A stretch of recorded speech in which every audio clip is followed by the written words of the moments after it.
Nathan Palmer had always walked home from Willowdale Middle School by himself. The route was short, just 4 blocks through a quiet neighborhood lined with maple trees and white picket fences. It was the kind of place where parents felt safe letting their kids roam. Nathan was known for being responsible, never late, never off track. He'd usually be home by 3:30 p.m., drop his backpack in the hall, grab a snack, and start his homework without needing to be told. But on that Thursday in late September, everything changed. When 4 o'clock rolled around and there was no sign of him, his mother, Emily Palmer, assumed he might have stayed after school to work on a project. By 4:30, she called a couple of his friends, but none of them had seen him. At 5 o'clock, she walked the route he normally took, stopping to ask neighbors if they'd seen anything. Nobody had. Her voice shook as she dialed 911, reporting her son missing. Within the hour, Willowdale police had set up a small command post outside the Palmer home. Search efforts began immediately. Officers walked the streets, dogs were brought in, and volunteers showed up with flashlights and maps.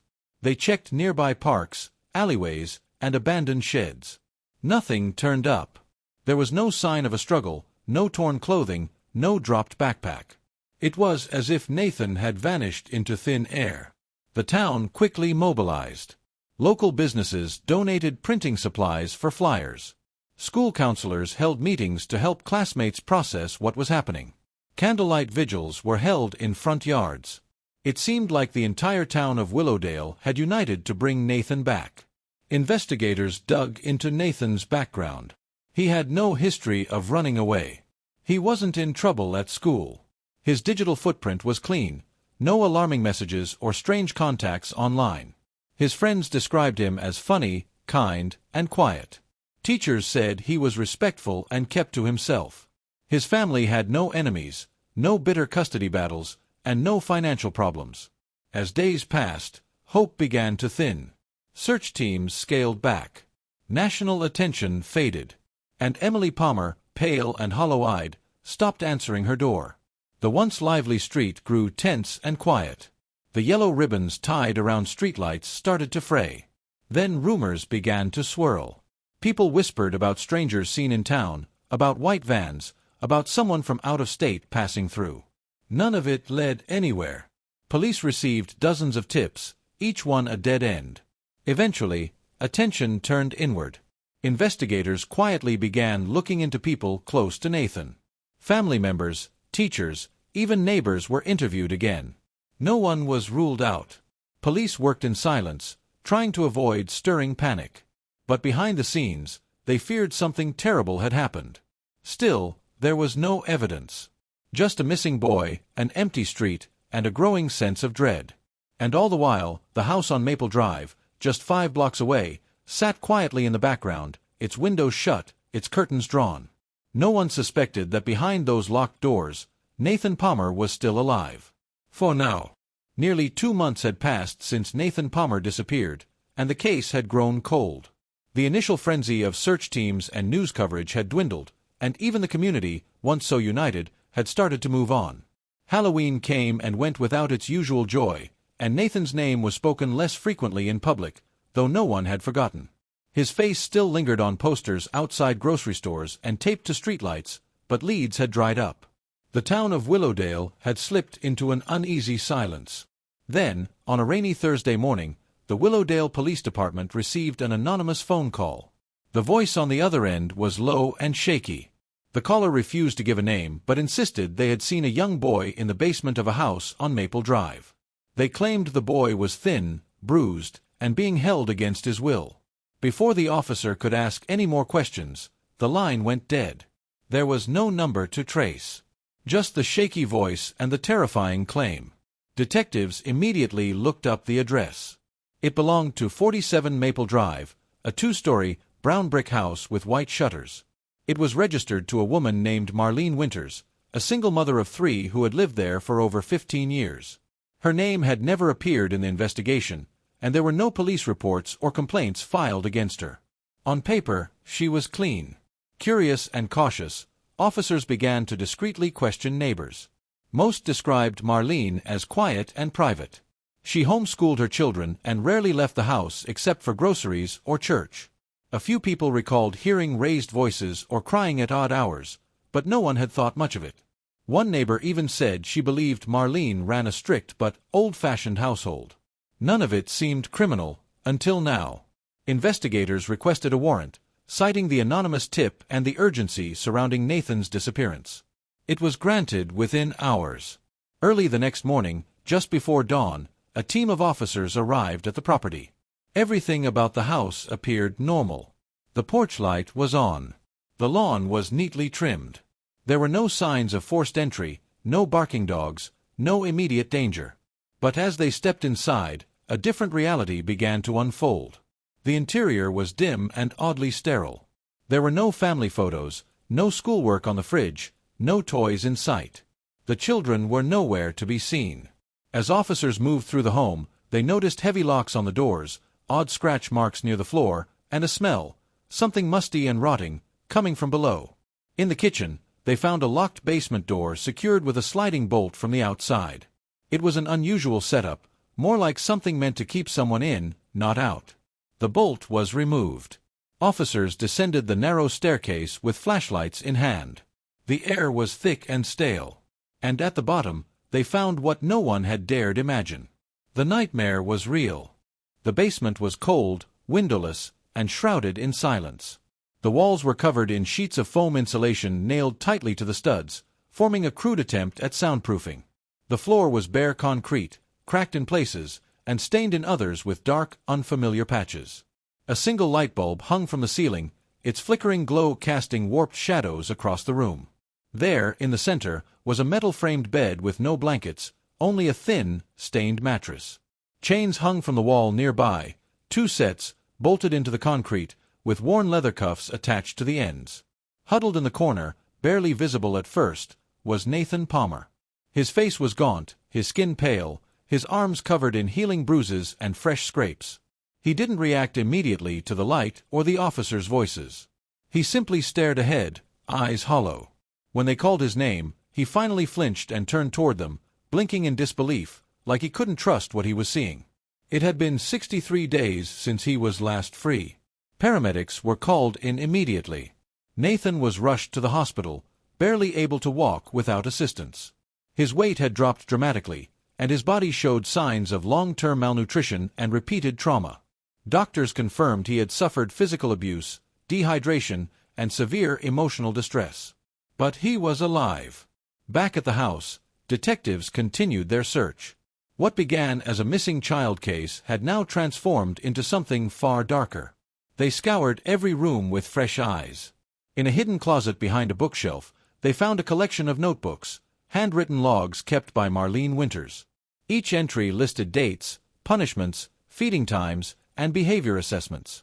She had treated her victims like lab specimens, assigning them codes and documenting their suffering with clinical detachment. In another room, they uncovered a stack of videotapes. Most were unlabeled, but a few bore names and dates, none of which matched Nathan's. The contents were worse than anyone imagined. Footage showed frightened children locked in that same basement room, bound, starved, berated, and left alone for hours, sometimes days. The camera remained fixed in one corner, always recording. Investigators began connecting the dots. They found old toys, children's clothes too small for Marlene's children, and even school IDs belonging to kids not reported missing, likely foster children placed under her care years earlier. One of the most damning discoveries came in the backyard. Behind the shed, police noticed disturbed soil. Cadaver dogs were brought in and quickly alerted. Digging began that evening. Beneath the shallow earth, they found human remains. The first body was that of a young girl, around 10 years old. A second set of bones, much smaller, was found nearby. Forensic analysts were brought in to identify the victims. The timeline of abuse stretched back nearly a decade. Marlene Winters was arrested on the spot. Her 3 biological children were taken into protective custody, visibly shaken but unharmed. The entire town of Willowdale was paralyzed with shock. No one had imagined that behind the neat facade of 47 Maple Drive stood a house of pain, controlled by a woman who had hidden evil behind a mother's smile. The discovery of the 2 bodies behind the shed shattered any remaining illusion that what happened inside 47 Maple Drive was a recent, isolated tragedy. As forensic teams worked day and night to identify the victims, the case quickly escalated from a local investigation to a statewide emergency. Authorities suspected they were dealing with a serial abuser, possibly a serial killer, hiding in plain sight for years. The first body was identified through dental records as Amber Ray, a foster child who had been placed in Marlene Winter's care 7 years earlier. She was only 9 when she vanished. At the time, her disappearance had been filed as a runaway case. No one had questioned Marlene's story that Amber had left during the night after a disciplinary argument.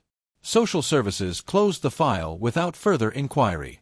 Now, her tiny bones, unearthed from a shallow grave just feet from the family's swing set, told a much different story. The second body was harder to identify, but eventually matched a missing child case from a nearby county. Michael Dean, age 6, who had vanished while under temporary guardianship during a short-term foster placement. Marlene had only been responsible for him for 3 weeks. His case had been mishandled, lost in the shuffle between agencies. No one had connected him to Marlene before. Until now. As the truth unraveled, investigators uncovered a chilling pattern. Over the span of nearly a decade, Marlene had fostered or taken in at least 6 children, some through official channels, others through informal arrangements with struggling relatives or overburdened agencies. Her clean background checks and polite demeanor made her seem like a reliable guardian. She never raised suspicion. She volunteered at church, homeschooled her kids, and kept her lawn tidy. Behind that mask was a meticulous predator. The journals she kept provided insight into her twisted mind. In her handwriting, she recorded when children were disobedient, when they were retrained, and when they failed to comply. Her language was clinical, dehumanizing. She never referred to the children by name, only by codes like Subject B or #04. It was as if she didn't see them as human at all. She detailed punishments like food denial, sleep deprivation, and isolation. She wrote about emotional cleansing periods and testing resilience.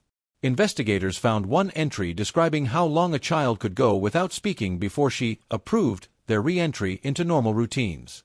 Most chilling of all were the entries labeled "removal complete," always dated within days of a child's disappearance. Neighbors who once described Marlene as quiet and well-kept now remembered strange details: a foul odor on summer nights, sounds of crying that were brushed off as parenting stress, and children they couldn't quite place. But no one had called authorities. No one had looked closer. The town of Willowdale was now forced to reckon with how long this horror had been unfolding in one of their own homes. Questions spread like wildfire. How did she pass inspections? Where was the oversight? And how many more children had suffered, vanished, or died, their names forgotten and stories never told?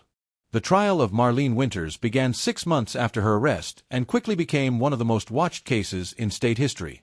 Courtrooms were packed with journalists, victims' families, and curious members of the public who could scarcely believe the woman they once saw at church picnics or school fundraisers was now being labeled a child torturer and murderer. The prosecution presented 18 charges, including kidnapping, second-degree murder, aggravated assault, endangering the welfare of minors, and unlawful imprisonment. Each count carried its own weight, but together they formed an almost incomprehensible narrative of cruelty. Marlene's defense team argued that she was mentally unwell, citing a long history of untreated psychological issues. They portrayed her as a woman overwhelmed by the pressures of single motherhood and emotional trauma. But their argument crumbled under the overwhelming weight of evidence: videos, journals, eyewitness testimonies, physical injuries, and the remains of 2 murdered children. The courtroom fell silent as the prosecution played footage recovered from the basement camera, showing scenes of prolonged abuse and neglect. Though the judge limited how much of the footage could be shown, what was seen was enough to haunt the room.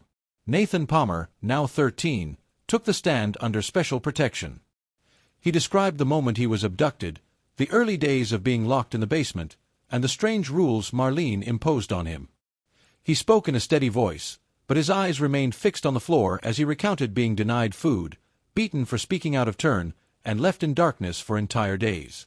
His testimony was a turning point. Even the most skeptical jurors began to grasp the full scale of what Marlene had done.